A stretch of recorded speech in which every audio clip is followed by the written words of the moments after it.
nongeye kubasuhuza.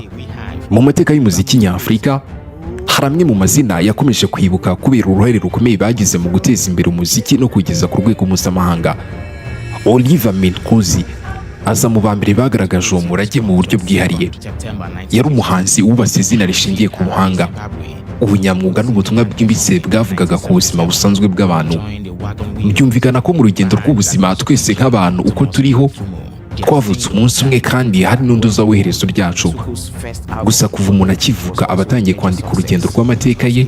Ku rubyiniro uyu muhanzi ntabwo yafatwaga nk'umuntu uje gukora akazi k'umuziki gusa, ahubwo yafataga nk'ahantu ho gusangiza abantu ubuzima bwe, ibitekerezo bye n'amarangamutima ye. Ijwi rye ryari rifite umwihariko udasanzwe mu buryo butuje ariko kandi rinakomeye, ku buryo ryagiraga ku mutima y'abantu benshi rigashishikariza gutekereza ku buzima n'ibibazo bya sosiyete. Yari umuhanga mu buryo budasubirwaho.